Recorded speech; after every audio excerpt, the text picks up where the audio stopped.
আমৃত্যু ভালোবাসি তোকে। পর্ব ৬৭। আবিরের আদরে ভঙ্গির কথোপকথন শুনে মেঘ লজ্জায় নুয়ে পড়েছে। মুখ দিয়ে আর কোনো কথা বের হচ্ছে না। মেঘের দুগাল লাল হয়ে গেছে, নাকের ডগায় ঘাম চিকচিক করছে। অডিও কলে আর মেসেজে মেঘের কথার রাজত্ব চললেও ভিডিও কলে আবিরের সাথে কথা বলতে মেঘের হিমশিম খেতে হয়।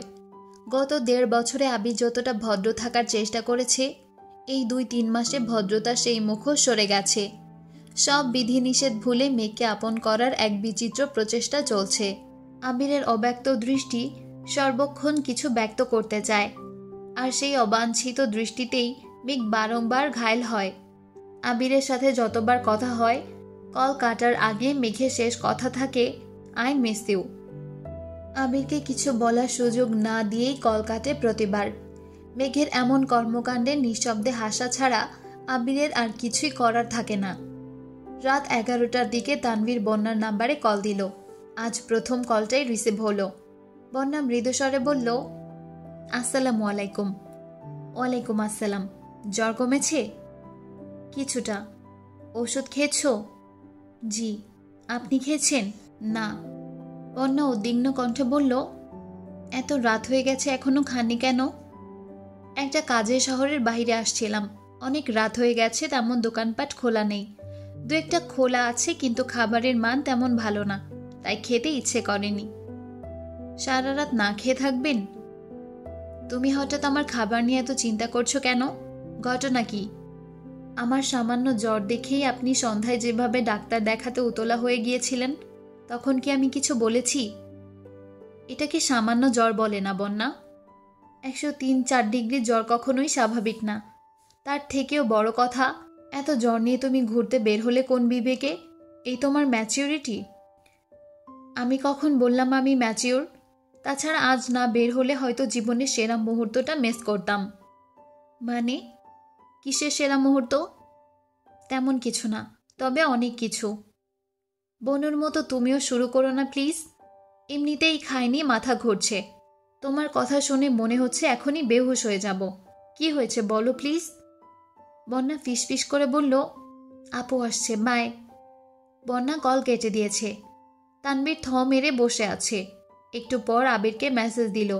খানিক বাদেই আবিরের কল আসছে। রিসিভ করতেই আবির বলল, তোকে আমি একটা কাজ দিয়েছিলাম, তা না করে এত রাতে কার সাথে কথা বলছিস?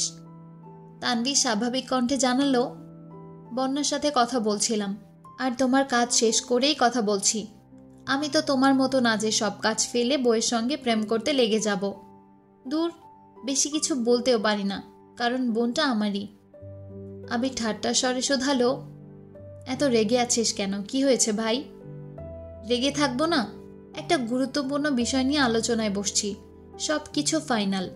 তোমার সিদ্ধান্ত নেওয়ার জন্য জাস্ট কল দিয়েছি। ২ মিনিটের আলাপ, সেখানে তুমি আমায় কল রিসিভ না করে উল্টো আমায় ব্লক করে দিলা। এখন আবার আমায় বলতে আসছো আমি কাজ ফেলে কার সঙ্গে কথা বলি? বা ভাই। আমি স্বভাবসুলভ গম্ভীর কণ্ঠে বলল, প্রেমের সময় যারা বাগড়া দেয় তারা মানুষরূপী আগাছা, বুঝলি? আমি আগাছা হলে তুমিও আগাছা। আমার প্রেমের সময় তুমিও বাগড়া দিয়েছ? একদম না। আমি একবার কল কেটে দিয়ে ওয়েটিং পেয়ে সঙ্গে সঙ্গে কল কেটে দিয়েছি, আর একটা কলও দিইনি। তুই কথা শেষ করে মেসেজ দিয়েছিস, তারপর আমি কল দিয়েছি। আর তুই? আমি বারবার কল কেটে দিচ্ছিলাম, তারপরও তুই কল দিয়েই যাচ্ছিলি।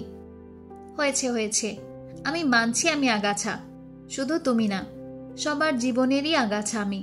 বেকুবের মতো এক মেয়ের প্রেমের প্রস্তাবে রাজি হয়ে বাসা সবার চোখে আগাছা হয়েছি। ওই মেয়ের জন্য নিজের পড়াশোনা ধ্বংস করেছি। রাজনীতির নামে মুখোশধারী মানুষদের সাথে প্রতিনিয়ত বাকবিতণ্ডায় জড়াচ্ছি। এখন একজনকে মন থেকে ভালোবাসি, কিন্তু তার জীবনেও আমি ভিলেন পদে আছি। আহারে আগাছাময় জীবন আমার। আবির মোলায়েম কণ্ঠে বেশ কিছুক্ষণ বোঝানোর চেষ্টা করল। তানভীরের সভাপতি নির্বাচনের ১ বছর কেটে গেছে। ৩ বছরের কমিটি এই ১ বছরেই তছনছ হয়ে গেছে। কমিটির সদস্যদের ঐক্যবদ্ধ জোট ভেঙেছে আরও ৩ থেকে ৪ মাস আগে। সহ সভাপতি, যুগ্ম সম্পাদক, সাধারণ সম্পাদক আর সাংগঠনিক সম্পাদকের একের পর এক দ্বন্দ্বে প্রতিনিয়ত হিমশিম খাচ্ছে তানভীর। স্থানীয় নেতা সহ এমপি মন্ত্রীরাও সমস্যার সমাধান করতে পারছেন না। মিটিংয়ে সব মেনে নিলেও সুযোগে একজনের সঙ্গে আরেকজনের মাথা ফাটাতে ব্যস্ত। তানভীরের সঙ্গে কারো পার্সোনাল শত্রুতা নেই ঠিকই, কিন্তু চোখের সামনে নীতিবিরোধী কর্মকাণ্ড সহ্য করতে পারছে না।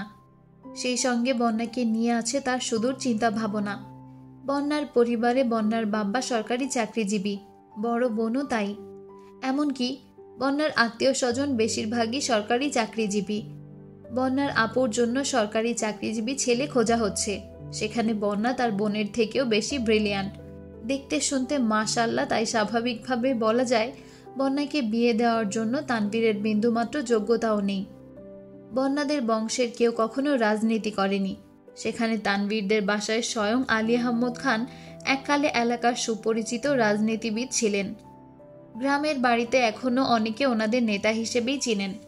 পারিবারিক ও ব্যক্তিগত শত্রুতার কারণে একসময় রাজনীতি ছেড়েছেন।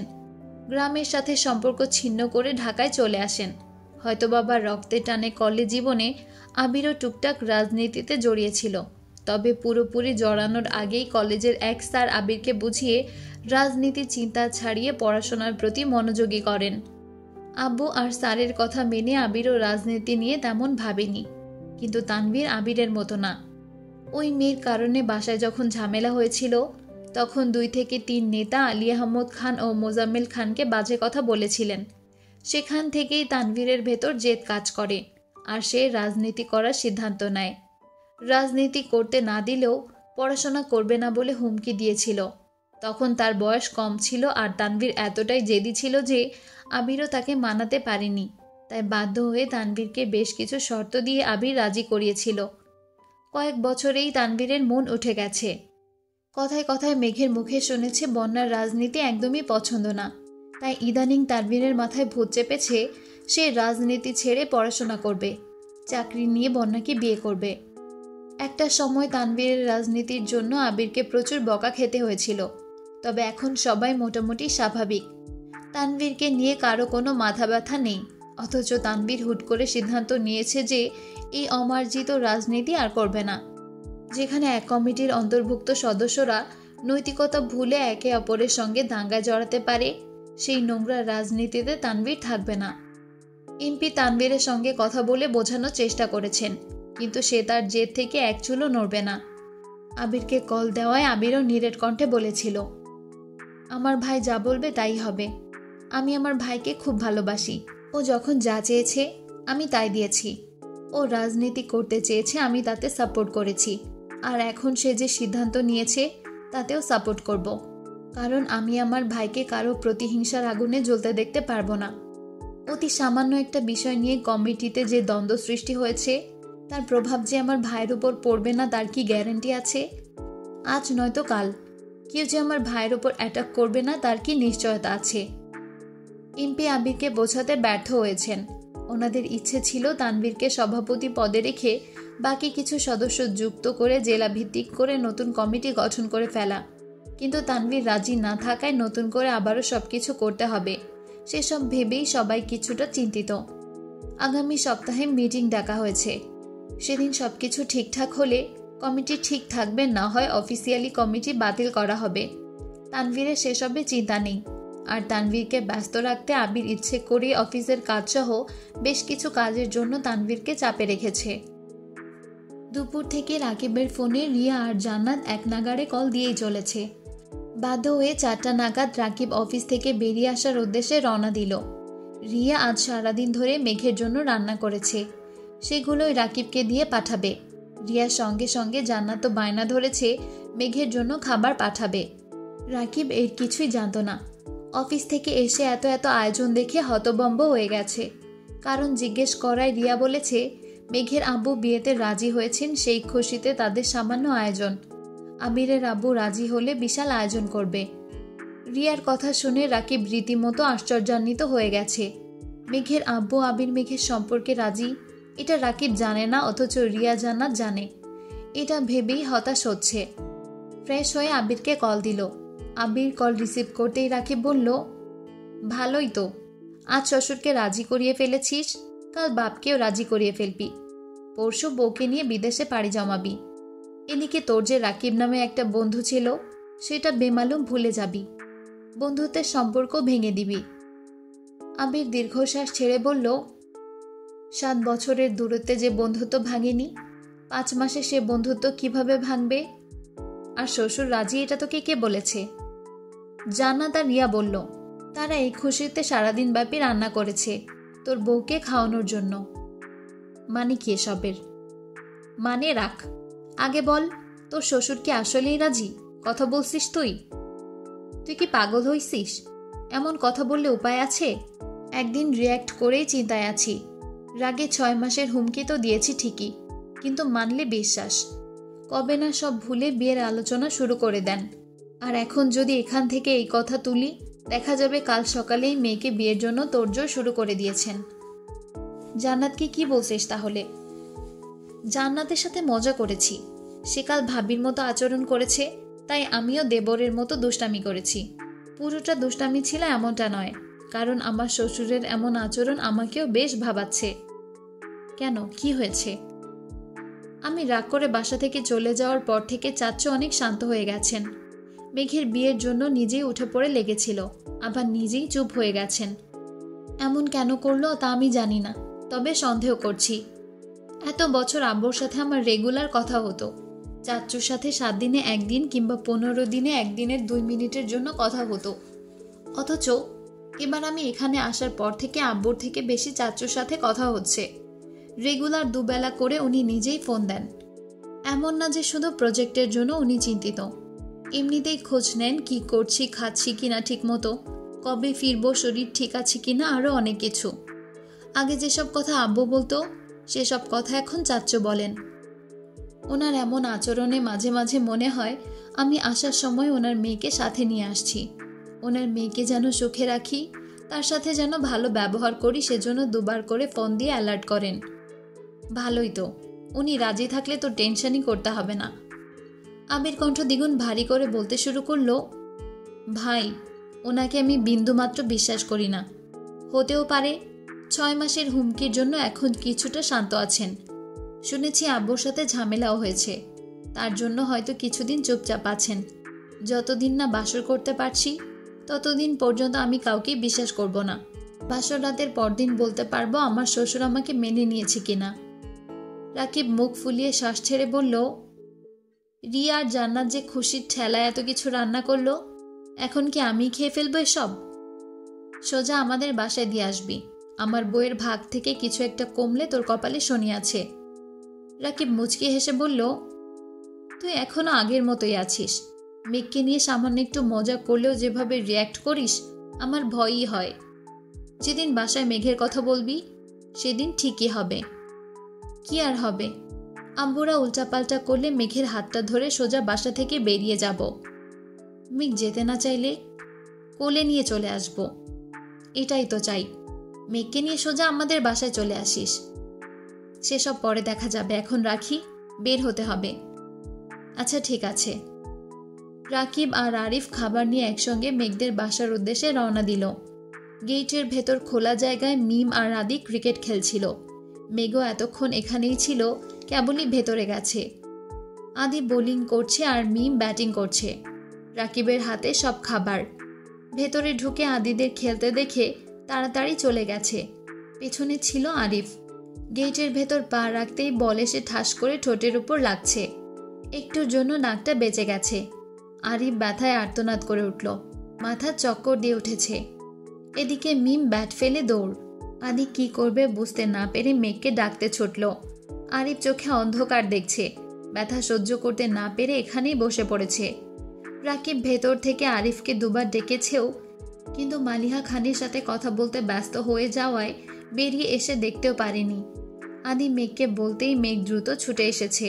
ততক্ষণে আরিফ কিছুটা স্বাভাবিক হয়েছে, কিন্তু দাঁতে আর মাড়িতে চাপ খাওয়ায় রক্ত বের হচ্ছে।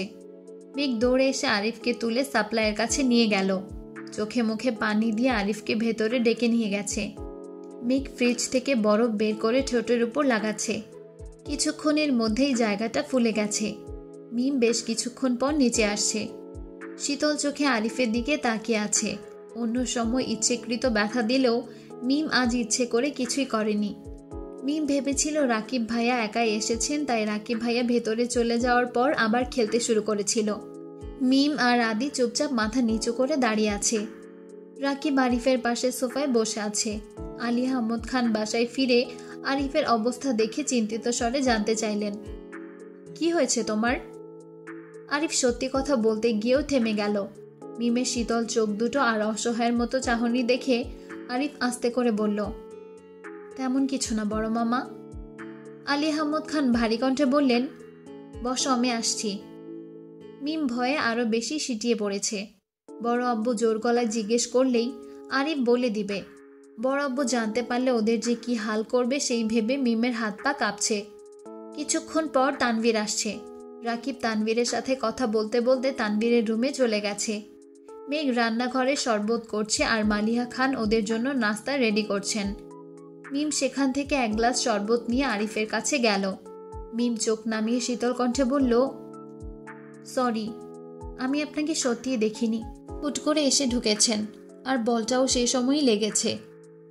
আরিফ অগ্নি দৃষ্টিতে তাকিয়ে রাগে ফুঁসতে ফুঁসতে বলল, আমি জানি তুমি ইচ্ছে করেই এমন করেছ। আমি তোমার কি ক্ষতি করেছি যে তুমি সবসময় আমার সাথে এমন আচরণ করো? মিম ধীর কণ্ঠে বলল, আপনি বিশ্বাস করুন, আমি ইচ্ছে করে এমনটা করিনি। মিথ্যাবাদী মেয়ে, চুপ করো, বড় মামা আসলে আমি সব বলে দিব। মিমের এবার রাগ উঠে গেছে। হাতে থাকা গ্লাসের শরবতটা সব শেষ করে গ্লাসটা রাখতে রাখতে রাগান্বিত স্বরে বলল, আপনি আমায় ভয় দেখাচ্ছেন? কি ভাবছেন আমি খুব ভীতু? একদমই না, আমি কাউকেই ভয় পাই না। আমার কারণে ব্যথা পেয়েছেন, তাই আমি মানবতার খাতিরে সরি বলতে আসছিলাম। এখন বুঝতে পারছি আপনি এই সরির যোগ্যই না। মিম রাগে গজগজ করতে করতে নিজের রুমে চলে গেছে। আরিফ আর রাকিব নাস্তা করে সন্ধ্যার আগে আগে বেরিয়েছে। এর মধ্যে রাকিবের ফোন দিয়ে রিয়ার সাথে ভিডিও কলে কথাও বলেছে মেঘ। সন্ধ্যার পর আবিরকে একটা ছেলের ছবি পাঠিয়ে মেঘ মেসেজ দিয়েছে, ছেলেটা কেমন? ভালো। কে? মেঘ পরপর একটা বিয়ের কার্ডের ছবি পাঠিয়ে মেসেজ দিল, আগামী শুক্রবার বিয়ে, আপনার দাওয়াত রইল, চলে আসবেন। মানে কার বিয়ে? মেঘ মুচকি হেসে লিখল, আমার। মার্ডার করে ফেলবো। মেঘ কতগুলো হাসির ইমোজি পাঠিয়ে লিখল, মার্ডার করতে হলেও আমাকে আপনার সামনে আসতে হবে। বিয়ের দিন দেখা হচ্ছে তাহলে। আমির এবার কল দিল। মেঘ ভয়ে কল রিসিভ করছে না, কারণ কল রিসিভ করলেই বকা খেতে হবে। 3 বারের মাথায় বাধ্য হয়ে কল রিসিভ করলো। আমির রাগান্বিত কণ্ঠে জিজ্ঞেস করলো, ছেলেটাকে? বয়ফ্রেন্ড। কার? রাগাবি না আমায়। ছেলেটা কে বল? বললাম তো বয়ফ্রেন্ড। কার? আমার বান্ধবী মায়ার বয়ফ্রেন্ড। কার্ড কার? মায়ার বিয়ে শুক্রবারে, সেটারই কার্ড। বারবার নিজের কথা বলছিলি কেন? আমার বিয়ের কথা শুনে কতটা খুশি হন তাই দেখছিলাম। আবির জিভ দিয়ে ঠোঁট ভিজিয়ে মোলায়েম কণ্ঠে বলল, বিয়ে করার খুব ইচ্ছে তোর? হ্যাঁ, অনেক ইচ্ছে। বিয়ে করলে সাজতে পারবো, ছবি তুলতে পারবো, অনেকগুলো শাড়ি হবে, ড্রেস হবে, কত কত গিফট পাবো। সবগুলো নিয়ে পালাই যাব। মানে কোথায় পালাবি? মেঘ ফিসফিস করে বলল, আমি তো বিয়ে করব শুধু গিফটগুলোর জন্য। যা যা পাবো সব নিয়ে নিরুদ্দেশ হয়ে যাব। বাহ, অসাধারণ চিন্তা ভাবনা আমার। টাকা পাঠায় বিয়ে শপিং করতে করতে রুম ভরে ফেলুন, তবুও মানুষের গিফটের আশায় বসে থাকিয়েন না। আপনি বুঝতে পারছেন না, বিয়ের জিনিসপত্র নিয়ে পালানোর মজাই আলাদা। আবির দীর্ঘশ্বাস ছেড়ে মনে মনে বিড়বিড় করল, জিনিসপত্র না নিলেও আপনাকে নিয়ে আমি পালাবো, এটা নিশ্চিত। আবির কিছু বলছে না দেখে মেঘ মোলায়েম কণ্ঠে বলল, একটা কথা বলি? বলছিলাম। না থাক। কি হয়েছে, বিয়েতে যেতে চাচ্ছিস? মেঘ চোখ বড় করে ভীত কণ্ঠে বলল, আসলে মায়া খুব জোর করছে। না করে দিব? না করতে হবে না, যা, সমস্যা নেই। আর কে কে যাবে? বন্যা, আমি, মিম আর পাখি। তানভীর ভাইয়া যেতে চাইলে যাবে, ভাইয়াকে আর আপনাকেও দাওয়াত দিয়েছে। সে আমাকে চিনে? আচ্ছা, যেখানেই যান সাবধানে থাকবেন। জি অবশ্যই, আল্লাহ হাফেজ। শুক্রবার মিম মেঘ বন্যাকে নিয়ে বিয়ে খেতে গেছে। পাখি আলাদাভাবে ওর হাজবেন্ডের সাথে গিয়েছে। মেঘ তানভীরকে যেতে বলেছিল, এমনকি মায়া নিজেও ফোন দিয়ে তানভীরকে বলেছে, কিন্তু তানভীর যেতে রাজি হয়নি। ছোট বোনের বান্ধবীর বিয়েতে যাওয়াটা তানভীরের কাছে কেমন যেন লাগে। পাখির বিয়েতেও তানভীর যায়নি। মেঘ, মিম আর বন্যা বিয়ে বাড়ি থেকে খাওয়া দাওয়া করে ঘুরে ফিরে বন্যাকে বাসায় দিয়ে সন্ধ্যার দিকে বাসায় পৌঁছেছে। আজ বাড়ির পরিবেশ অন্যরকম। আবির যাওয়ার এতদিন পর 3 ভাই একসাথে বাড়িতে উপস্থিত হয়েছেন। 3 ভাই সোফায় বসে চা খাচ্ছেন আর গল্প করছেন। মেঘ আর মিম একসঙ্গে সালাম দিল। মোজাম্মেল খান উঠে গিয়ে দুজনের মাথায় হাত বুলিয়ে ঠান্ডা কণ্ঠে শুধালেন, কেমন আছিস তোরা? আলহামদুলিল্লাহ, আপনি কেমন আছেন? আলহামদুলিল্লাহ ভালো। তোদের জন্য জামা নিয়ে আসছি, দেখ পছন্দ হয় কিনা। মেঘ আর মিম জামা পেয়ে খুশিতে গদগদ হয়ে রুমে চলে গেছে। ফ্রেশ হয়ে কিছুক্ষণ পর নিচে এসে সবার সঙ্গে গল্প করতে বসেছে। গল্প কিছুই না, ওনারা কথা বলছেন, মেঘ আর মিম বসে বসে গল্প শুনছে। তানভীর ছাড়া এখানে সবাই উপস্থিত আছে। কিছুক্ষণ বাদে তানভীরও নিচে আসছে। অনেকদিন পর ভাইদের পেয়ে আলী আহমদ খান মন খুলে কথা বলছেন। মোজাম্মেল খান তানভীরের উদ্দেশ্যে শান্ত কণ্ঠে শুধালেন, শুনলাম তুমি নাকি রাজনীতি করবে না? জি। হঠাৎ এই চিন্তা মাথায় ঢুকলো কিভাবে? এমনিতেই। মোজাম্মেল খান এবার হুঙ্কার দিয়ে উঠলেন, লক্ষ্য স্থির করতে না পারলে জীবনে কিছু করতে পারবে না। এই যে ভাই ভাই করো, ভাই থেকে কিছু তো শিখতে পারো। আমাদের কোম্পানির বেশিরভাগ দায়িত্ব একা সামলেও নিজের কোম্পানি দাঁড় করে ফেলেছে। শুধু তাই নয়, এই যে গত 2 মাস রাজশাহী আর চট্টগ্রাম ছিলাম, তোমার তেমন কোনো কাজই করতে হয়নি। আবির অলরেডি সবকিছু গুছিয়ে রেখে গেছে, এমনকি ওখানে থেকেও প্রতিনিয়ত এখানে খোঁজ নিচ্ছে। আর তুমি কি করছো? একবার পড়াশোনা ছেড়ে দিছো। আবিরের কথা এখনো নামমাত্র পড়াশোনা করছো। হুট করে রাজনীতির ভূত চাপলো মাথায়, এখন আবার বলছো রাজনীতি করবা না। তুমি আসলে কি চাও? কি করবা জীবনে? এমন করলে কোনো মেয়ের বাবা তোমার কাছে মেয়ে বিয়ে দিবে? তানভীর মনে মনে বিড়বিড় করছে, কোনো মেয়ের প্রয়োজন নেই আমার, শুধু বন্যা হলেই হবে। আমি পড়াশোনা করে সরকারি চাকরি নিয়ে বন্যাকে বিয়ে করব। কিন্তু মুখ ফুটে কিছুই বলতে পারল না। মোজাম্মেল খান গম্ভীর কণ্ঠে বললেন, যদি কিছু করতে না পারো, কাল থেকে আমাদের অফিসেই যেও। বাবা চাচার ব্যবসা যেহেতু আছে সেটারই হাল ধরো। আব্বুর কথা বলার ধরন মেঘের একদম সুবিধার লাগছে না। মেঘ তানভীরকে এক পলক দেখে নিল।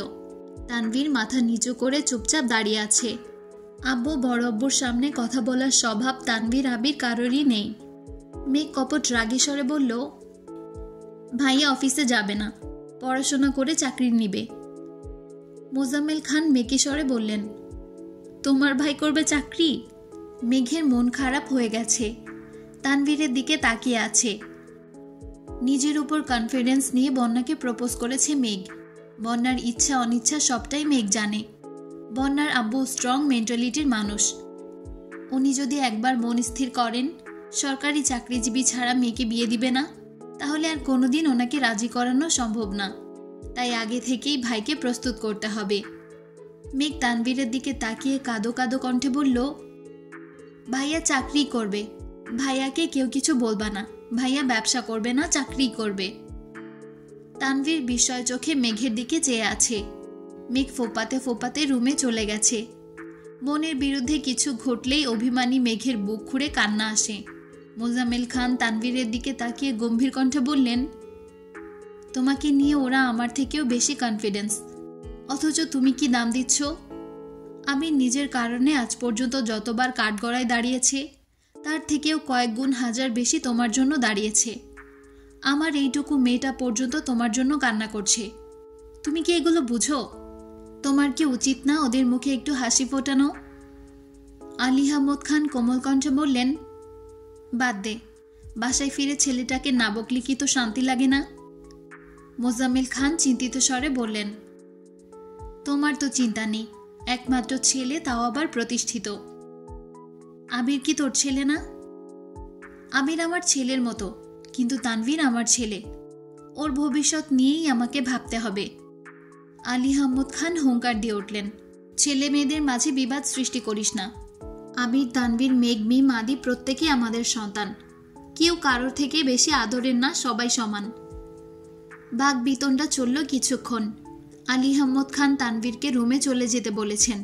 এদিকে মেঘ কাঁদতে কাঁদতে ঘুমিয়ে পড়েছে। তানভীর ডাকতে এসে ঘুমোচ্ছে দেখে চলে গেছে। আবিরকেও জানিয়ে দিয়েছে। রাত 1:30 নাগাদ মেঘের ফোন ভাইব্রেশন হচ্ছে। দুবার বাজতেই মেঘ ঘুমের মধ্যে কল রিসিভ করলো। অপর পাশ থেকে আবিরের আতঙ্কিত কণ্ঠস্বর ভেসে আসলো। মেঘ, এই মেঘ, তুই ঠিক আছিস? আবিরের গলা কাঁপছে, কণ্ঠস্বর ভেজা। মেঘ থতমত খেয়ে বলল, হ্যাঁ, আপনার কি হয়েছে? আবির কথা বলতে পারছে না। চাপা কান্নার শব্দ আসছে। মেঘ শোয়া থেকে উঠে বসে উদ্বিগ্ন কণ্ঠে ডাকল, আবির ভাই। একটু থেমে আবারও শোধালো, কি হয়েছে আপনার? কাঁদছেন কেন? আবির কিছু না বলে কল কেটে দিয়েছে। মেঘ দ্রুত ওয়াশরুম থেকে মুখ ধুয়ে এসে নেট অন করে তাড়াতাড়ি আবিরকে ভিডিও কল দিল। খানিক বাদে আবির কল রিসিভ করল। বৈদ্যুতিক বাতির আলোতে আবিরের রক্তাভ চোখে চোখ পড়তেই মেঘের শরীর কম্পিত হলো। ফ্যাকাশে চেহারা, গালে পানির দাগ, চোখের নিচ ভিজে আছে এখনো। লাইটের আলোতে চিকচিক করছে। মেঘ আর্তনাদ করে উঠল, কি হয়েছে আপনার? জানি না। ঘুমাইছিলেন? বাজে স্বপ্ন দেখছেন? ভয় পাইছেন? আবির ভ্রু কুচকে মেঘের দিকে তাকিয়ে শীতল কণ্ঠে উত্তর দিল, আর একটু হলে আত্মাটা বেরিয়ে যেত। মেঘ নির্বোধের মতো আবিরের দিকে তাকিয়ে আছে। হঠাৎ ঠোঁট বেঁকিয়ে মুচকি হেসে বলল, আপনি না খুব সাহসী, এত ভয় পেলে হবে? আবির চোখে মুখে রাশভারী কণ্ঠে জবাব দিল, পৃথিবীর সবার কাছে আমি সাহসী হলেও আমার মন জানে একজনের জন্য আমার হৃৎপিণ্ড ঠিক কতটা দুর্বল। তার কিছু হলে আমি সত্যি মরে যাব। আবিরের নিগুড়ো আখি যুগলে অসহায়ত্বের ছাপ। মেঘ অভিনিষ্টের ন্যায় আবিরের জলসিক্ত নয়নের পানে তাকিয়ে আছে। হৃৎপিণ্ডের তীব্র কম্পনে মেঘের গায়ের রক্ত প্রবল বেগে টকবক করছে। আবিরের নিঃশ্বাস ভারী হয়ে গেছে।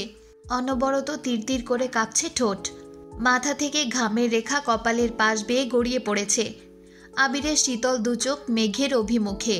মেঘ আনমনে কত কিছু ভেবে হঠাৎ পল্লব ঝাপটে প্রশ্ন করল, কি স্বপ্ন দেখেছেন? সংকটাপন্ন পরিস্থিতিতে মেঘের প্রশ্ন শুনে নড়ে উঠল আবির। তবে তখনও গভীর দৃষ্টিতে চেয়ে আছে। থমথমে গলায় উত্তর দিল, দুঃস্বপ্নের কথা বলতে নেই, আর আমি মরে গেলেও এই স্বপ্ন সত্যি হতে দিব না। মেঘ ঠোঁট উল্টে চোখ গোল গোল করে অসহায় মুখ করে চেয়ে আছে। আবির পরক্ষণেই বলে উঠল, আচ্ছা শোন। জি? তোর শরীর কেমন এখন? আলহামদুলিল্লাহ ভালো। এখনো শ্বাসকষ্ট হয় বা অন্য কোনো সমস্যা? শ্বাসকষ্ট হয় না, তবে অন্য সমস্যা আছে। আবির উদ্বিগ্ন কণ্ঠে শোধালো, কি সমস্যা? বলিসনি কেন আগে? একটু থেমে আবারও বলে উঠল, আমি তানভীরকে বলে রাখবো, কাল সকালে মামুনিকে নিয়ে ডাক্তারের। এর মধ্যে মেঘ আবেগময় কণ্ঠে বলে উঠল, কাউকে অতিরিক্ত মিস করার সমস্যা। কোন ডাক্তার দেখাবো বলুন? আবিরের কথা বন্ধ হয়ে গেছে। মেঘের এমন কথায় আবিরের চোখে মুখে খানিক উজ্জ্বলতা ফুটে উঠেছে। নিদারুণ অনুভূতিরা বক্ষ স্পন্দন বাড়াতে ব্যস্ত। আবির নিশ্চুপ হয়ে চেয়ে আছে অপরূপ সেই মুখমণ্ডলে। মেঘ আহ্লাদি কণ্ঠে আবারও শোধালো, বলুন না, কোন ডাক্তার দেখাবো? আবির ভ্রু কুচকে গুরুভার কণ্ঠে বলল, সব বিষয় নিয়ে মজা করিস না মেঘ। শারীরিক কোনো সমস্যা মনে হলে ডাক্তার দেখাস প্লিজ। অভিমানের দমকা হাওয়া বয়ে গেল মেঘের মনে। মেঘ ঠোঁট উল্টিয়ে কাঁদো কাঁদো কণ্ঠে জানতে চাইল, মানসিক সমস্যা হলে কি করব? তোর মানসিক সমস্যা শোনার জন্য তো আমিই আছি। এই ডাক্তার চলবে না? মেঘ ফিক করে হেসে বলল, আপনি ডাক্তার? সার্টিফিকেটটা দেখাবেন প্লিজ।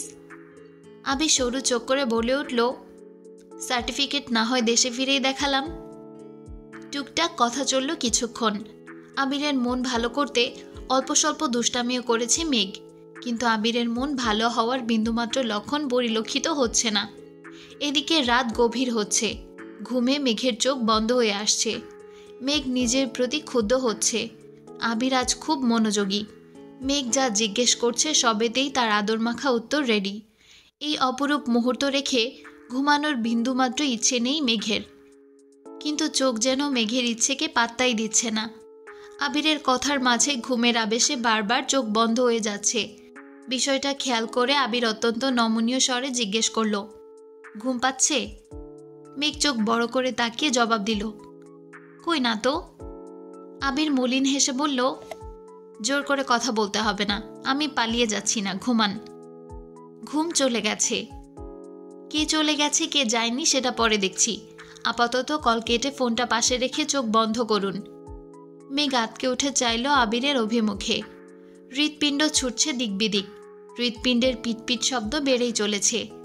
কল না কেটে কথাটা যেন মস্তিষ্কে ঘুরপাক খাচ্ছে। মেঘ থমথমে কণ্ঠে বলল, কল না কাটলে ঘুম আসবে না। আবির গুরুভার কণ্ঠে জানালো, সেটা আমি বুঝবো, এখন যা বলছি করুন। আবিরের ক্ষিপ্ত নয়নজোড়া দেখে মেঘ ঢোক গিলে বালিশের পাশে ফোন হেলান দিয়ে রেখে গায়ে পাতলা কাঁথা জড়িয়ে শুয়ে পড়েছে।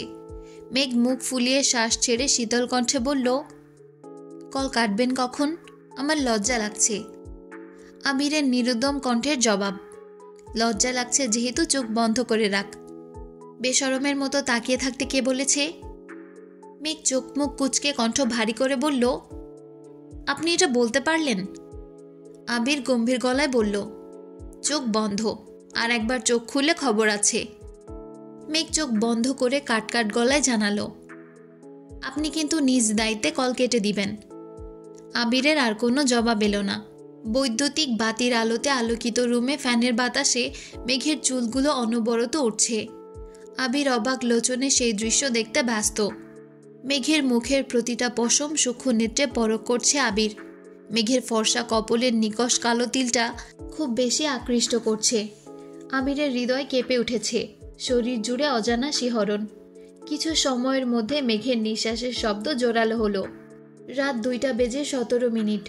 মেঘ গভীর ঘুমে নিমগ্ন। আবির ফোনের ওপাশ থেকে গভীর মনোযোগ দিয়ে তার প্রেয়সীকে দেখতে ব্যস্ত।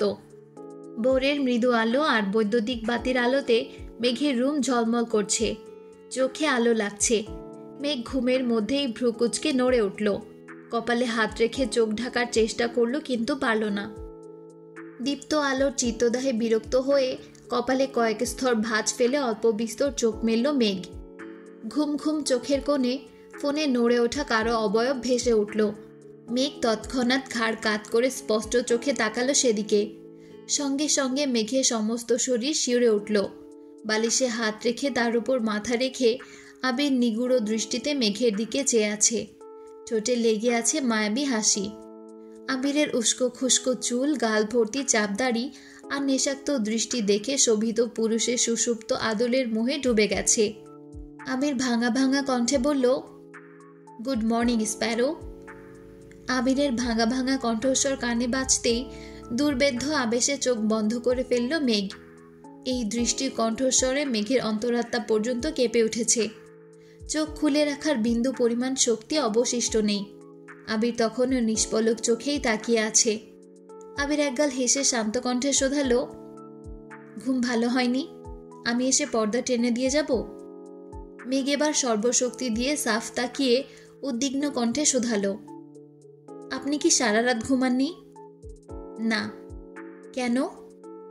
ঘুম আসছিল না। মেঘ কণ্ঠ খাদে নামিয়ে কাপা কাপা গলায় জিজ্ঞেস করল, কল কাটতে বলছিলাম কাটেননি কেন? কল কাটতে ইচ্ছে করেনি তাই কাটিনি। মেঘ ভ্রুকুচকে প্রশ্ন করল, অফিস নেই? আছে। মেঘ সময় দেখে পুনরায় শক্ত কণ্ঠে বলল, সময় হয়ে যাচ্ছে, উঠছেন না কেন এখনো? যেতে ইচ্ছে করছে না। আবিরের নিরুদ্বেগ কণ্ঠের এক একটা উত্তর শুনে মেঘ আশ্চর্য বনে যাচ্ছে। যে মানুষটাকে এতদিন গুরু গম্ভীর অনুভূতিহীন আর নিষ্ঠুর ভেবে এসেছে, সেই আবির ভাইয়ের আকস্মিক পরিবর্তন মেঘের মনে বিশাল প্রভাব ফেলেছে। মেঘ রাশভারী কণ্ঠে শোধালো, সমস্যা কি আপনার? আবির মুচকি হেসে উত্তর দিল, বহুত সমস্যা, এদের কোনো সমাধানও নাই। নিজের অজান্তেই মেঘের ঠোঁট জুড়ে ললিত হাসি ফুটল। লজ্জায় লাল হওয়া গাল দুটো চিকচিক করছে। মেঘ শক্ত কণ্ঠে বলল, থাক ভাই, বুঝছি আপনার সমস্যা, প্লিজ এখন উঠে অফিসে যান। আমি তোর ভাই? ভাই না তো কি? মেঘের মুখে এমন প্রশ্ন শুনে আবির ভেতরে ভেতরে জ্বলে উঠল। গম্ভীর মুখ করে সূক্ষ্ম নেত্রে তাকিয়ে অগ্নিদৃষ্টিতে বলল, আমি তোর বাবার দাদুর নাতির ছেলে হতে পারি, কিন্তু তোর ভাই না। বাই। আবির কল কেটে দিয়েছে। মেঘ আহাম্মকের মতো বসে আছে। আবির যে ভাই ডাকার ক্ষোভে রাগ করে ফোন কেটেছে এটা বুঝতে সময় লাগলো না মেঘের, কিন্তু এটাও বুঝতে পারছে না আবির ভাই আর শুধু ভাইয়ের মধ্যে পার্থক্যটা কি। বেশ কিছুক্ষণ বসে থেকে চটজলদি উঠে রুম গুছিয়ে ফ্রেশ হতে চলে গেল। অজু করে ফজরের নামাজ পড়ে ছাদে গিয়ে কিছুক্ষণ হাঁটাহাঁটি করে রুমে আসলো। এর মধ্যে আবিরের আর কোনো কল আসলো না। মেঘের মনে বেশ কিছু প্রশ্ন উদগত হচ্ছে। রুমে কিছুক্ষণ পায়চারি করে এক বুক সাহস নিয়ে অডিও কল দিল। কল বাজতে বাজতে কেটে গেছে। মেঘ এবার চেয়ারে হেলান দিয়ে বসে ভিডিও কল দিল। কয়েক সেকেন্ডের মধ্যে রিসিভ হলো। দেখেই বোঝা যাচ্ছে সদ্য শাওয়ার নিয়ে বেরিয়ে কোনো রকমে কলটা রিসিভ করেছে আবির। এখনো ঘন ঘন শ্বাস ফেলছে। আবিরের জলসিক্ত উন্মুক্ত শরীর, কোমরে বাঁধা সাদা টাওয়েল, আবিরের ভেজা চুল, লোমশ বুকে আর নির্মিত পেট দেখে মেঘ যত্রতত্র দৃষ্টি সরিয়ে নিল। ঢোক গিলে উষ্ণ শ্বাস ছেড়ে বলল, সরি, অসময়ে কল দিয়ে ফেলেছি। আবির মেকি স্বরে বলল, সরি বললেই কি আর আমার মান ইজ্জত ফিরে পাবো? মেঘ চোখ নামিয়ে উদ্বিগ্ন কণ্ঠে বলল, আমি বুঝতে পারিনি, সরি। আবির মুচকি হেসে অন্য একটা টাওয়াল দিয়ে মাথা মুছতে মুছতে বলল, দূর পাগলি, এসব কোনো ব্যাপার না। তাছাড়া আমি আপনার কলের অপেক্ষায় ছিলাম। কেন? আজ প্রজেক্টের ফাইনাল মিটিং কি পড়ে যাব তাই বুঝতে পারছিলাম না। আবার করেছি রাগ, তাই নিজে থেকেও কল দিতে পারছিলাম না। মেঘ লাজুক হেসে বলল, আপনি এমন ঢং করা কোথা থেকে শিখেছেন? আপনার থেকেই শিখেছি। মেঘ ভেঙচি কাটল। আবির মুচকি হেসে 2-3টা শার্ট ফোনের সামনে ধরে চিন্তিত স্বরে জিজ্ঞেস করল, কোনটা পরব? মেঘ কয়েক সেকেন্ডেই একটা শার্ট সিলেক্ট করে দিল। আবির 10 থেকে 15 মিনিটের মধ্যে একদম ইন করে শার্ট পরে ব্লেজার টাই সঙ্গে সুজুতো পরে সম্পূর্ণ রেডি হয়ে গেছে। ফোন থেকে খানিকটা দূরে সরে উঁচু গলায় জিজ্ঞেস করল, কেমন লাগছে? মেঘ আপাদমস্তক দেখে মোলায়েম কণ্ঠে বলল, মাশাআল্লাহ, কিন্তু কি? How do I bite the pinky finger now? In a dream. Abir table থেকে সানগ্লাসটা নিয়ে চোখে দিয়ে শেষবারের মতো ফাইলগুলো দেখে নিচ্ছে। এদিকে সানগ্লাস চোখে দেওয়ায় মেঘ গুনগুন করে গান গাইতে শুরু করলো, কালো সানগ্লাসটায় কেন এত সুখ হে যুবক। আবির ফোন কাছে নিয়ে বলল, দৃষ্টিতে যেন সে রাজপুতিন, খুন হয়ে যাই আমি প্রতিদিন, এটা বলবেন না? মেঘ নিজের মাথায় গাঁটটা মেরে মুখ চেপে ধরেছে। আবির জিভ দিয়ে ঠোঁট ভিজিয়ে মলিন হেসে বলল, শুনলাম আপনি ইদানিং খুব বেশি গান গাইতেছেন, কই আমাকে তো শোনালেন না। মেঘ বিড়বিড় করে বলল, আপনার অফিস কখন? যান না কেন? যাবই তো, আগে কথা শেষ করি। আপনার সাথে আর কোনো কথা নেই। গুরুত্বপূর্ণ মিটিং থাকা সত্ত্বেও সারা রাত নির্ঘুম কাটিয়েছেন, এখন আবার ঢং করতেছেন। এদিকে আব্বু শুধু আমার ভাইয়ের দোষই দেখে, আপনার দোষ দেখে না। আপনি যে সারা রাত ঘুমাননি এটা কি ঠিক করেছেন? এর প্রভাব মিটিংয়ে পড়বে না? জি না ম্যাম, বরং আজকের মিটিং বেস্ট হবে। আপনি শুধু দোয়া করবেন। মিটিং শেষ করেই কল দিব, ঠিক আছে? ফিয়ামানিল্লাহ, best of luck. Thank you. বিকেলের দিকে আবিরের সাথে কথা হয়েছে। আজকের মিটিং ঠিকঠাক মতো শেষ হয়েছে। 1 সপ্তাহের মধ্যে প্রজেক্ট কমপ্লিট হয়ে যাবে। মোজাম্মেল খান আর আলী আহমদ খান আবিরকে বাসায় ফিরতে বলেছেন, কিন্তু আবির বলেছে আরও 2 মাসের মতো সময় লাগবে। কারণ জিজ্ঞেস করায় বিস্তারিত কিছুই বলেনি। এদিকে মেঘও বেশ উদ্বিগ্ন। বন্যার সাথে আগে থেকে প্ল্যান করা ছিল আজ বিকেলে মেলায় যাবে। বন্যার রেডি হয়ে বিকেলের দিকে বেরিয়েছে ঠিকই, কিন্তু মেঘ আবিরের উপর অভিমান করে ফোন বন্ধ করে ঘুমিয়ে পড়েছে। বন্যা বেশ কয়েকবার কল দিয়েছে, বন্ধ পেয়ে একা একাই হাঁটছে। অন্য সময় হলে মেঘকে বাসা থেকে নিয়ে আসতো, কিন্তু ইদানিং মেঘদের বাসায় যাওয়ার কথা মাথায় আসতেই লজ্জায় আড়ষ্ট হয়ে যায়। ঘণ্টাখানেক পর তানভীরের কল আসছে। অসময়ে তানভীরের কল দেখে বন্যা খানিকটা অবাক হয়ে আশেপাশে তাকালো। কোথাও পরিচিত কাউকে নজরে পড়ছে না। ভয়ে ভয়ে কল রিসিভ করলো। তানভীর স্বাভাবিক কণ্ঠেই বলল, একা একা ঘুরছো কেন? আপনার বোন আমাকে বাসা থেকে বের করে এখন ফোন বন্ধ করে ফেলেছে। তুমি আমাকে কল দিতে পারতা না? এত ইমার্জেন্সি ছিল না তাই দেইনি। কোথায় আছো বলো, আমি আসতেছি। আপনার আসতে হবে না। বলো। বন্যা জায়গার নাম বলতেই তানভীর বলল, আমি কাছেই আছি, 10 মিনিট অপেক্ষা করো। 8 থেকে 10 মিনিটের মধ্যে তানভীর বাইক সমেত হাজির হলো। বন্যা তানভীরকে দেখে আস্তে করে বলল, আপনার আসার কোনো দরকার ছিল না, আমি এখনই চলে যেতাম। রেগে আছো? বন্যা শ্বাস ছেড়ে শান্ত কণ্ঠে বলল, না। বনু ঘুমাচ্ছে, তুমি বাসায় গেলে না কেন? আর নয়তো আমাকে আগে কল দিতে, আমি বনুকে নিয়ে আসতাম। আমি বাহিরে আছি এটা আপনাকে কে বলল? বনু কল দিয়েছিল, বলেছে ওর বের হওয়ার মুড নেই, তোমাকে যেন মেলায় নিয়ে যাই। বন্যা কপাল গুটিয়ে ধীর কণ্ঠে বলল, আমি মেলায় যাব না। মনে মনে মেঘকে কিছুক্ষণ বকে নিল। তানভীর সব সময়ের মতো গম্ভীর কণ্ঠে বলল, বনুর কথা অমান্য করলে বাসায় তুলকালাম কাণ্ড করে ফেলবে। এমনিতেই বাসার কেউ আমাকে সহ্য করতে পারে না, এই অবস্থায় বনুকে রাগালে আমায় নিশ্চিত বাসা থেকে বের করে দিবে। বন্যা কিছু বলল না, চুপচাপ দাঁড়িয়ে পশ্চিমা আকাশের পানে তাকিয়ে আছে। সূর্য আপন গতিতে নিজ গন্তব্যে ছুটছে। আজকের আকাশ অন্যান্য দিনের থেকেও অনেক বেশি সুন্দর। তানভীর বন্যার দিকে তাকিয়ে মৃদুস্বরে বলল, যাবে না? বন্যা রক্তিম আকাশের পানে তাকিয়ে থেকে উত্তর দিল, আজকের আকাশটা খুব বেশি সুন্দর, কোথাও যেতে ইচ্ছে করছে না। বন্যার দৃষ্টি লক্ষ্য করে তানভীরও আকাশের পানে তাকালো। গাঢ় নীল রঙের আকাশে মেঘেদের আনাগোনা, পাখিরা আপন গতিতে উড়ে যাচ্ছে। দেখে মনে হচ্ছে তাদের বাড়ি ফেরার বড্ড তাড়া। গোধূলি লগ্নের সূর্যটা বরাবরই রক্তের মতোই রক্তিম। তানভীর কয়েক মুহূর্ত আকাশ দেখে আচমকা ঘুরে দাঁড়িয়েছে। বন্যার কাছাকাছি স্টিলের বেষ্টনীতে মৃদুভাবে হেলান দিয়ে বন্যার অভিমুখে তাকালো। সূর্যের বিক্ষিপ্ত আলোক রশ্মিতে বন্যার মুখ লাল হয়ে আছে। তানভীর বন্যার দিকে অপলক দৃষ্টিতে তাকিয়ে থেকে বেশ সময় নিয়ে অত্যন্ত নমনীয় কণ্ঠে বলল, নীল অম্বরের ভাজে ভাজে তোমার নামে সন্ধে সাজে। বন্যা আকস্মিক আর চোখে তাকাতেই তানভীর নড়ে উঠল। কাজল পরিহিতা টানা টানা চোখ দুটো যেন দৃষ্টিতেই তানভীরের মতো শক্তপোক্ত ছেলের সত্তাকে বিলীন করে ফেলবে। বন্যা আর কোনো কথা না বলে পরপর দুবার ভ্রু নাচালো। তানভীর মুচকি হেসে এপাশ ওপাশ মাথা নেড়ে অন্যদিকে মুখ করে তাকালো। বন্যা তানভীরের দিকে লাজুক হাসল। ফোন ভাইব্রেট হতেই বন্যা ফোনের দিকে তাকালো। মেঘের মেসেজ আসছে, আমার ভাইকে দিয়ে দিলাম, দেখে রেখো। বন্যা ছোট করে মেসেজ পাঠালো, ওকে ননদিনী। আকস্মিক পেছন থেকে একটা মেলি কণ্ঠস্বর কানে বাজল, মায়াবী কণ্ঠের ডাক, তানভীর। তানভীরের সঙ্গে সঙ্গে বন্যাও ঘুরে তাকালো। বোরকা পরা এক মেয়ে, চোখ হাত পা ছাড়া কিছুই দেখা যাচ্ছে না। বন্যা ভ্রুক্ষেপহীন নির্বিকার ভঙ্গিতে দাঁড়িয়ে আছে। মেয়েটা একটু এগিয়ে এসে জিজ্ঞেস করল, কেমন আছো? তানভীর কপালে কয়েক স্তর ভাঁজ ফেলে বন্যাকে এক পলক দেখে ভারী কণ্ঠে প্রশ্ন করল, কি আপনি? আমাকে চিনতে পারছো না? আপনাকে চেনার কথা ছিল নাকি?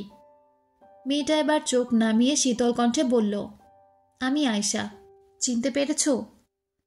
আকস্মিক তানভীরের চোয়াল শক্ত হয়ে গেছে। কপালে আরও কয়েকটা ভাঁজ পড়ল। দুচোখ আগ্নেয়গিরির লাভার ন্যায় টকবক করছে। অক্ষিপটে ব্যথা অনুভব হচ্ছে। বন্যা তখনও স্বাভাবিক দৃষ্টিতে তানভীর আর সেই মেয়েকে দেখছে। বন্যা বুঝতেই পারছে না কে এই মেয়ে। সে ভেবেছে পরিচিত বান্ধবী বা অন্য কেউ হতে পারে। আয়শা কণ্ঠ খাদে নামিয়ে নমনীয় কণ্ঠে বলল, তোমাকে অনেকদিন পর দেখলাম। তানভীর মুখ ফুলিয়ে ঘন ঘন শ্বাস ছাড়ছে, চোখ মুখে তীব্র আক্রোশ। আয়শা আবারও বলল, তোমার সাথে আমার কিছু কথা ছিল। বন্যার দিকে তাকিয়ে বলল, পার্সোনাল। বন্যার এতক্ষণে কোনো কিছু অনুভব না হলেও এবার কিছুটা রেগে গেছে। মনের ভেতর প্রশ্ন জাগছে, কে এই মেয়ে? তানভীর অন্যদিকে তাকিয়ে রাগান্বিত কণ্ঠে বলল, কথা বলার মতো সময় আর ইচ্ছে কোনোটাই আমার নেই। তানভীর পাশ কাটিয়ে যেতে যেতে হুঙ্কার দিল, বন্যা আসো, যেতে হবে। বন্যা ওই মেয়েকে দেখে দেখে এগুচ্ছে। তানভীর বাইক পর্যন্ত যেতে যেতে ওই মেয়ে উচ্চস্বরে বলে উঠল, তানভীর, আমি এখনো তোমাকে ভালোবাসি। তানভীর কথাটা শুনে যেন কথাটা শুনল না। রাগে হাত পা কাঁপছে। মেয়ে বলে পারছে না শুধু গায়ে হাত তুলতে। মেয়ের কথা শুনে বন্যা থমকে দাঁড়ালো। বুকের ভেতরটা আকস্মিক মোচড় দিয়ে উঠেছে। বুঝতে বাকি রইল না যে এই মেয়েই তানভীরের ex girlfriend. Tanvir bike start দিয়ে অগ্নিকণ্ঠে চিৎকার করল, বন্যা, আসতে বলছি তোমায়। বন্যা থতমত খেয়ে ছুটে গেল। চুপচাপ বসে পড়ল বাইকের পেছনের সিটে। তবে বরাবরের মতো এবারও তানভীরের সঙ্গে দূরত্ব রেখে বসেছে। কিছুক্ষণ আগেও আকাশের পানে তাকিয়ে ভেবেছিল আজ থেকে বাইকে বসলে তানভীরকে ধরে বসবে, কিন্তু তার হলো কই। দুজনের বুকের ভেতর যে ঘূর্ণিঝড় বয়ে যাচ্ছে সে খবর কেউই জানে না। মেলার কাছাকাছি এসে বাইক থামালো। বন্যার মেলায় যাওয়ার মতো বিন্দুমাত্র আগ্রহ নেই, আর না আছে তানভীরের। তবুও মেঘের কথা মেনে ঢুকলো মেলায়। বন্যা চুপচাপ ঘুরে দেখছে। মেঘের সঙ্গে অনেক কিছু কেনার প্ল্যান করেছিল ঠিকই, তবে এখন আর ইচ্ছে নেই। কিছুক্ষণ ঘুরে বন্যা চাপা স্বরে বলল, আমার বাসায় যেতে হবে। তানভীর ঘড়িতে সময় দেখে নিল। বন্যা দ্রুত হেঁটে গেটের দিকে যাচ্ছে। বন্যা 2-3টা দোকান পেরিয়ে হঠাৎ খেয়াল করলো আশেপাশে তানভীর নেই। থমকে দাঁড়িয়ে পেছনে তাকিয়ে দেখল তানভীর দোকানে কি কিনতেছে।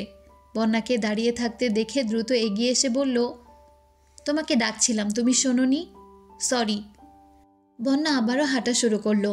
তানভীর ঠান্ডা কণ্ঠে বলল, এগুলো তোমার। আমার কিছু লাগবে না, ধন্যবাদ। বন্যা বেরিয়ে পড়েছে। অন্যান্য দিনের মতো তানভীর আজ জোর গলায় কিছু বলতেও পারছে না। দ্রুত এগিয়ে গেল বন্যার কাছে। বন্যার চোখ মুখ স্বাভাবিক, যেন কিছুই হয়নি।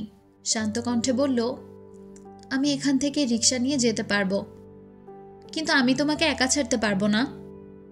বন্যা মলিন হেসে মনে মনে আওড়ালো, আপনার অতীত বর্তমান হলে আপনার জীবনে এই বন্যার অস্তিত্ব থাকবে না। তানভীর বাইক স্টার্ট দিয়ে উঠতে বলল। বন্যাও বাধ্য হয়ে উঠে বসল। কারো মুখে কোনো কথা নেই। মোখলেস মিয়ার দোকানের সামনে আসতেই মোখলেস মিয়া বন্যাকে ডাকতে শুরু করলেন। বন্যা থামাতে বলায় তানভীর অনিচ্ছা সত্ত্বেও বাইক থামালো। তানভীরের থেকে বিদায় নিয়ে চলে যাচ্ছে। তানভীর শক্ত কণ্ঠে বলল, যদি গিফট না নাও তাহলে আমি এখানেই বসে থাকব। বন্যা কিছু না বলে দোকানের দিকে এগিয়ে গেল। মোখলেস মিয়ার পাশের দোকানে বন্যার আব্বু কাপড় ইস্ত্রি করতে দিয়েছিল। ইমার্জেন্সি কাজে ওনাকে এক জায়গায় যেতে হয়েছে, তাই ইস্ত্রি করে কাপড় চোপড় মোখলেস মিয়ার দোকানে রেখে গেছে। মোখলেস মিয়া কাপড় আর কিছু খাবার দিয়েছেন। বন্যা না করার শর্তেও উনি জোর করে দিয়েছেন। বন্যারা সচরাচর বাসা থেকে বের হয় না। বন্যাদের কিছু খেতে ইচ্ছে হলে বন্যার ছোট ভাই রিদি নিয়ে যায়। মাস শেষে বন্যার আব্বু টাকা দিয়ে দেন। তানভীর বাইক থেকে ঘাড় ঘুরিয়ে রাগী চোখে সেদিকে তাকিয়ে আছে। হঠাৎ মোখলেস মিয়ার নজর পড়ে তানভীরের দিকে। তানভীরের তাকানো দেখে মোখলেস মিয়া বন্যাকে জিজ্ঞেস করলেন, পোলা এমনে তাকায় আছে কেন? ভাড়া দাও নাই? বন্যা কিছু বলার আগেই মোখলেস মিয়া দোকান থেকে বের হতে হতে উচ্চস্বরে শুধালো, এই ছেলে, তোমার ভাড়া কত? আমি ভাড়া দিয়ে দিচ্ছি, তবুও আমার বইয়ের দিকে এভাবে তাকাই থাইকো না। তানভীরের মেজাজ চরম মাত্রায় খারাপ হয়ে গেছে। রাগে দাঁত কটকট করছে, দুচোখ লাল হয়ে গেছে। বন্যা দ্রুত বেরিয়ে যেতে যেতে বলল, দাদা, আমি কথা বলছি। বন্যা তানভীরের কাছে গিয়ে বিড়বিড় করে বলল, এখানে এভাবে দাঁড়িয়ে আছেন কেন? বাসায় যান প্লিজ। তুমি গিফট না নিলে আমি এক পাও নড়ব না। বন্যা আস্তে করে কপাল চাপড়ালো। মেঘের ভাই বলে কথা, সে তো মেঘের মতোই জেদি হবে। এটা বন্যা ভুলেই গিয়েছিল, তাই ভেবে রাগ লাগছে। মোখলেস মিয়া দোকান থেকে ডাকলেন, সমস্যা কোনো? না দাদা। বন্যা তানভীরের হাত থেকে গিফটের ব্যাগটা নিয়ে গম্ভীর কণ্ঠে বলল, এবার এখান থেকে যান প্লিজ, আব্বু দেখলে সমস্যা হবে। তানভীর কথা না বাড়িয়ে মোখলেস মিয়ার দিকে তাকিয়ে থাকতে থাকতে গলি থেকে বেরিয়ে চলে গেল। এদিকে মেঘ আবিরের উপর রাগ করে ফোন আর অনই করেনি। আম্মুর ফোন থেকে তানভীরকে কল দিয়েছিল। সন্ধ্যার পর নিচে এসে নুডলসের পাকোড়া বানাতে শুরু করলো। মিম আর রাদি আগে থেকে রেডি হয়ে বসে আছে। আবির বাসার সবার সঙ্গে কথা বলতে বলতে মেঘের কথাও জিজ্ঞেস করলো। আকলিমা খান রান্নাঘরে এসে মেঘের দিকে ফোন ধরে একগাল হেসে বললেন, সে এখন রেসিপি শিখতে ব্যস্ত, 8-10 পদের পাকোড়া বানানোও শিখে ফেলেছে। আবির মেঘের দিকে তাকিয়ে ঠোঁট কামড়ে হেসে বলল, পাকোড়াতে লবণ দেয় তো? মেঘ ফোঁস করে উঠল। আকলিমা খান কপট রাগী স্বরে বললেন, মেয়েটাকে কেন রাগাচ্ছ বলো তো? আবির শান্ত কণ্ঠে বলল, কেউ যদি বিজ্ঞ হয়েও অজ্ঞের মতো আচরণ করে তো আমি কি করব? রাখি। কাকিয়া লবণের বিষয় আটকে থাকলেও আবিরের কথার মিনিং মেঘ ঠিকই বুঝেছে। তাড়াতাড়ি কাজ শেষ করে যেন রুমে গিয়ে আবিরকে কল দিতে পারে। এর মধ্যে তানভীর বাসায় আসছে। চোখ মুখ কালো হয়ে আছে। মেঘকে রান্নাঘরে দেখে শান্ত কণ্ঠে বলল, বনু 1 কাপ কফি করে দিবি? আনছি। মেঘ কফি আর পাকোড়া নিয়ে খুশিতে গদগদ হয়ে হাজির হলো। তানভীরের চোখ মুখ দেখে উদ্বিগ্ন কণ্ঠে জিজ্ঞেস করল, কি হয়েছে ভাইয়া, কোনো সমস্যা? না। মেঘের ভয়ে বুক কাঁপছে। বন্যার সাথে যদি ঝগড়া হয় তাহলে কি হবে? মেঘ শক্ত কণ্ঠে জিজ্ঞেস করল, ভাইয়া বলো কি হয়েছে? বন্যা কোথায়? ওকে বাসার কাছে দিয়ে আসছি। তাহলে আর কি হয়েছে? তুমি এত রেগে আছো কেন? তানভীর কফির কাপে চুমুক দিয়ে কাপ সামনে রেখে আস্তে করে বলল, আজ আয়েশার সঙ্গে দেখা হয়েছিল। আয়েশার নাম শুনতেই চমকে উঠল মেঘ। প্রশস্ত আখি যুগল আরো বেশি প্রশস্ত করে গম্ভীর কণ্ঠে প্রশ্ন করল, থাপ্পড় দিয়েছ? না। মেঘ আকস্মিক সোফায় ঘুষি শুরু করল। পরপর বেশ কয়েকটা ঘুষি দিতে দিতে চেঁচিয়ে উঠল, তোমাকে আমি বলেছি সামনে পেলে চোখ বন্ধ করে থাপ্পড় দিবে, তুমি থাপ্পড় দিলে না কেন? তানভীর তড়িৎ বেগে উঠে মেঘের দুহাত শক্ত করে ধরে বলল, একটু ঠান্ডা হয়ে কথা তো শুনবি। তুমি থাপ্পড় দাওনি কেন? পাবলিক প্লেসে মেয়েদের গায়ে হাত তোলাটা শোভা পায় না। ইস, আমি কেন গেলাম না আজ? ওই মেয়েকে কয়েকটা থাপ্পড় দিয়েই আসতাম। বন্যা কোথায় ছিল? বন্যাও দেখেছে?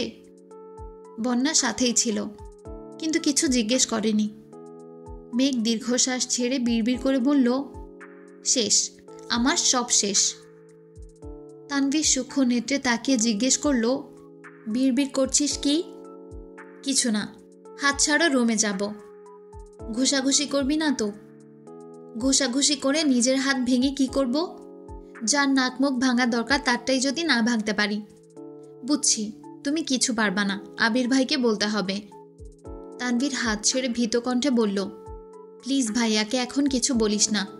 এই ঘটনা ভাইয়া শুনতে পারলে আমার কপালে বহু দুর্গতি আছে। ঠিক আছে, বলবো না। মেঘ রুমে এসে ফোন অন করতেই বন্যার কল আসলো। বন্যা একে একে সব ঘটনা খুলে বলল। মেঘ যতটা সম্ভব বোঝানোর চেষ্টা করছে। পরপর আবিরকে কল দিল।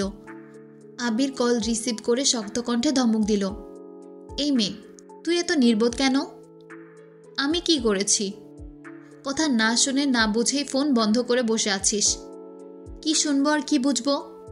আপনি যেই কাজে গিয়েছিলেন সেই কাজ শেষ, তবুও আপনি বাসায় ফিরবেন না, এটাতে কি বুঝবো আমি?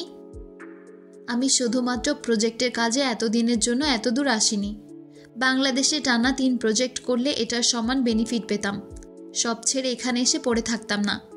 আমি আমার প্রয়োজনে আসছি, আর প্রজেক্টটা শুধুমাত্র আমার বাহানা ছিল। যে প্রজেক্ট 15 দিনে শেষ করতে পারতাম, সেটা কমপ্লিট করতে 3 মাসের উপরে সময় নিচ্ছি, যেন আব্বু চাচ্চু কিছু বুঝতে না পারে।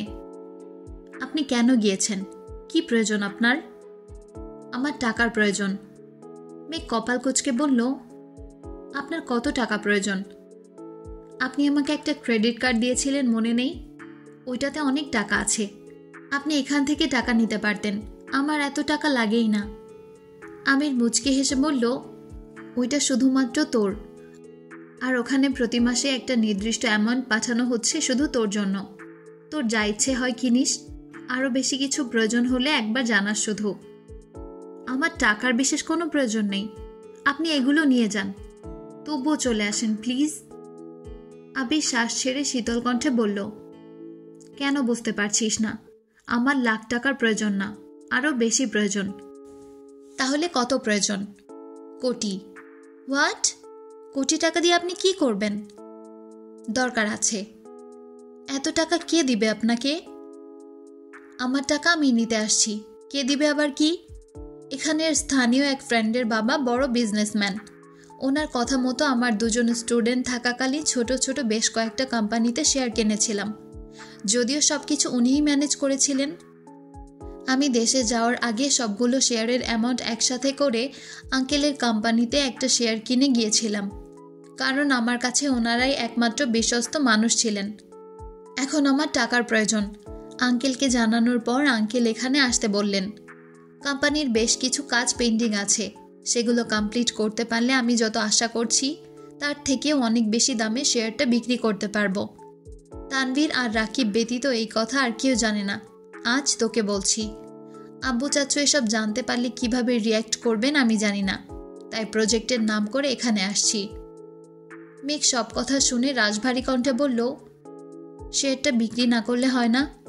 আপনার এত কি প্রয়োজন? প্রতিনিয়ত মানুষকে যোগ্যতার প্রমাণ দিয়ে বাঁচতে পারবো না। আমি সব মায়াজাল কাটিয়ে একটা স্বচ্ছ জীবন কাটাতে চাই।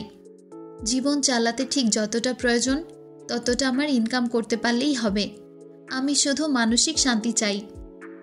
মেঘ চুপ করে বসে আছে, কিছু বলার মতো শব্দ খুঁজে পাচ্ছে না। আবির মোলায়েম কণ্ঠে শোধালো, রাগ করেছিস? না, রাগ করব কেন? আপনি যা সিদ্ধান্ত নিয়েছেন তা অবশ্যই ভেবেচিন্তে নিয়েছেন। বাসার কাউকে এই ব্যাপারে কিছু বলিস না। আচ্ছা ঠিক আছে, রাখি এখন। আচ্ছা। আজ সকাল থেকে আলী আহমদ খান ও মোজাম্মেল খানের মধ্যে মনোমালিন্য চলছে। সারা দিন খাওয়া নেই, যে যার রুমে শুয়ে আছেন। বাসার সবাই চেষ্টা করেও রাগ ভাঙাতে পারেনি।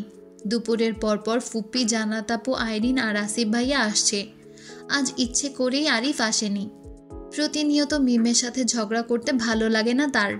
মেঘের ফুপ্পি প্রথমেই মোজাম্মেল খানের রুমে গেলেন। মোজাম্মেল খান বোনকে দেখে শোয়া থেকে উঠে বসে ভারী কণ্ঠে বললেন, কেমন আছিস? কেমন থাকবো? এই বয়সে এসে তোমরা ভাইয়ে ভাইয়ে কোন দ্বন্দ্বে মেতেছ? আমি কি বলবো? ভাইজানের যা মন চায় তাই করছেন। কিছু বললেও উনি রেগে যান, বোঝার চেষ্টা পর্যন্ত করেন না। জানিসই তো ওনার স্বভাব, যা বলবে তাই করবে। সমস্যা কি নিয়ে? সমস্যা তো অনেক কিছুই নিয়ে। আমার ছেলেকে শাসন করলেও দোষ, না করলেও দোষ। মেয়েকে কিছু বললেও দোষ, না বললেও দোষ। আগে আবির অফিস সামলে নিত, তাই অফিসের বিষয়ে এত কথা আমায় শুনতে হতো না। এখন আবির নেই, কাজে একটু এদিক সেদিক হলেই রাগ। আমরা নাকি গুরুত্ব দেই না। উনি একা পরিশ্রম করে সব কিছু করেছেন। উনি যা বলবেন তাই হবে। আরও অনেক কিছু। ভাইজান কি কোনোভাবে সংসার ভাঙার কথা বোঝাতে চাচ্ছেন? এই কথা ভুলেও ভাইজানের সামনে বলিস না। আমি সেদিন রাগ করে বলেছিলাম, তুমি বললে সংসার ভাগ করে ফেলি। বলেছি না মরেছি? আমার সাথে কথা তো বলেই না। এমনকি এটাও বলেছেন আমার ছেলে আমার মেয়ে দুজনই ওনার। ছেলে মেয়ের ব্যাপারে কিছু বলার অধিকার পর্যন্ত আমার নেই। ইকবালই ভালো, তার এসব বিষয়ে কোনো চিন্তাভাবনাই নেই। তানভীর আবির কি বলে? আবিরের সঙ্গেও ঝামেলা। মাহমুদা খান চিন্তিত স্বরে জিজ্ঞেস করলেন, আবিরের সঙ্গে আবার কিসের ঝামেলা? প্রজেক্ট শেষ, তবুও আবির দেশে আসছে না। তাছাড়া সেদিন আবির আমার পক্ষে দুটো কথা বলেছিল, সেই রাগে আবিরের সঙ্গেও কথা বলেন না। এখন করণীয় কি? দেখ তুই মানাতে পারিস কিনা। মাহমুদা খান মোজাম্মেল খানের রুম থেকে বেরিয়ে আলী আহমদ খানের রুমে গেলেন। রুমে ঢুকতেই আলী আহমদ খান গম্ভীর কণ্ঠে বললেন, তুইও কি তার পক্ষে কথা বলতে আসছিস? না ভাইজান, আমি আপনার মুখে শুনতে চাই। ঘটনা কি? ঘটনা কিছুই না। মোজাম্মেলের অত্যাচার আর সহ্য হচ্ছে না। কেন, ভাই কি করেছেন? তানভীরের সাথে ওর কি শত্রুতা আমি জানি না। কথায় কথায় ছেলেকে বকাবকি করে। আমি কিছু বলতে গেলে আমার ছেলের সাথে তুলনা দেয়।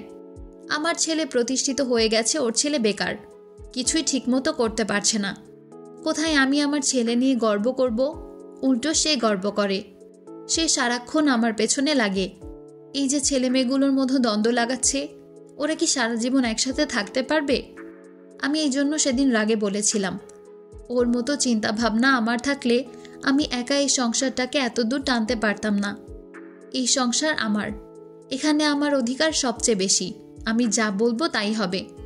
আমি বোঝাতে চেয়েছি ওর উল্টাপাল্টা আচরণগুলো যেন পরিবর্তন করে, অথচ সে বুঝেছে আমি সংসার ভাঙতে যাচ্ছি। এই জন্য আমিও বলেছি ও যদি চায় বাড়ি থেকে চলে যেতে পারে, কিন্তু তানভীর, মেঘ আর ওদের মা আমার বাড়িতেই থাকবে। ওদের ওপর বাবার অধিকার খাটাতে যেন না আসে।